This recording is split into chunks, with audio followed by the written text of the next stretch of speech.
नमस्कार मित्रांनो, आज आपण आलो आहोत ते मालवण शहरातील धुरीवाडा येथे आणि आज आपण पाहणार आहोत की या मच्छीमार बांधवांच्या घरी नारळी पौर्णिमा उत्सव कशा प्रकारे साजरा केला जातो ते। मच्छीमार बांधवांमध्ये हा उत्सव मोठ्या उत्साहाने, थाटामाटात आणि पारंपरिक पद्धतीने साजरा केला जातो।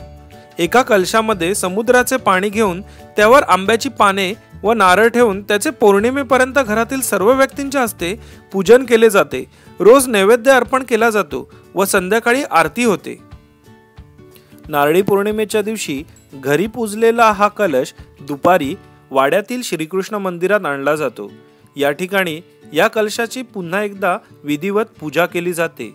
ही पूजा सांगण्यासाठी खास मुंबईवरून कोळी बांधव इथे हजर होतात।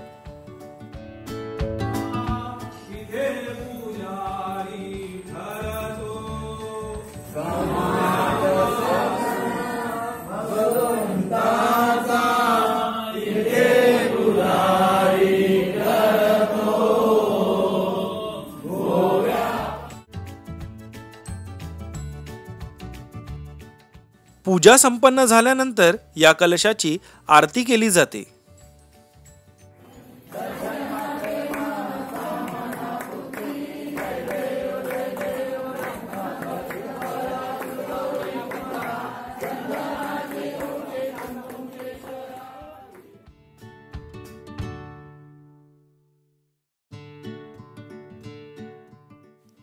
आरती संपन्न झाल्यानंतर सर्व महिला हा कलश माथ्यावर घेऊन आपली पारंपरिक भावगीते म्हणत मोठ्या आनंदात समुद्रावर येतात। भोजन मानूया प्रभु प्रसाद, भोजन मानूया प्रभु प्रसाद,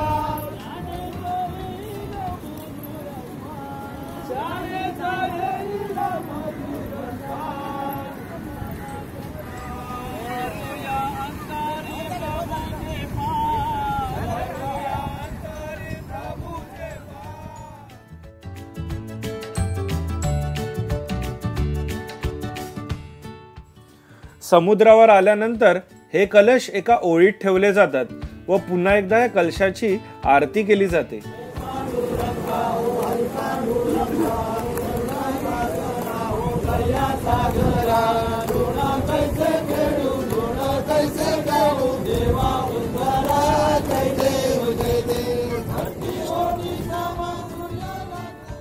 आरती संपन्न झाल्यानंतर कुटुंबातील मुख्य व्यक्तीच्या हस्ते या कलशातील पाणी पुन्हा समुद्राला अर्पण केले जाते व कलशावरील नारळ पाण्यात भिजवला जातो।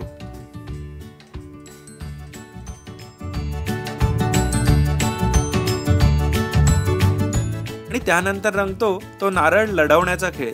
कलशावरील नारळ एकमेकांच्या नारळावर आपटून फोडला जातो। फुटलेल्या नारळाचा एक भाग समुद्राला अर्पण केला जातो तर दुसरा भाग प्रसाद म्हणून घरी नेला जातो।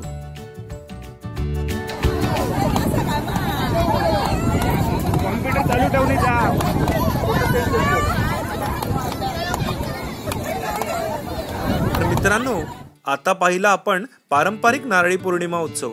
आता आपण जाणार आहोत तो मालवण मधील ऐतिहासिक नारळी पौर्णिमा उत्सव बघायला। मित्रांनो, ऐतिहासिक या शब्दाचा वापर यासाठीच केला की छत्रपती शिवाजी महाराजांच्या काळापासून सिंधुदुर्ग किल्ल्यावरून समुद्रात नारळ अर्पण केला जायचा व तोफ डागली जायची। तदनंतर किनाऱ्यावरील सर्व रहिवासी, व्यापारी, व्यावसायिक आपले नारळ समुद्राला अर्पण करायचे। अजूनही प्रथा मालवणात चालू आहे। आज देखील सिंधुदुर्ग किल्ल्यावरून समुद्राला नारळ अर्पण केला जातो व फटाका वाजवण्यात येतो व तदनंतर किनाऱ्यावर जमलेले सर्व रहिवासी व व्यापारी समुद्राला नारळ अर्पण करतात।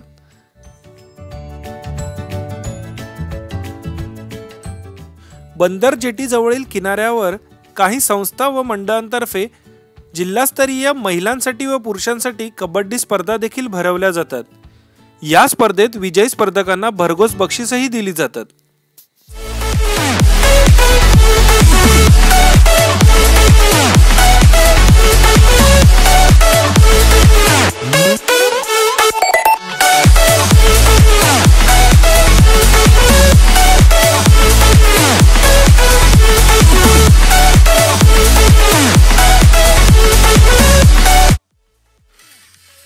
कबड्डीप्रमाणेच मालवणातील काही मंडळ या बंदर जेटीवर नारळ लढवण्याच्या स्पर्धा भरवतात। या स्पर्धांना जिल्हा काय तर राज्याबाहेरील देखील स्पर्धक भाग घेतात।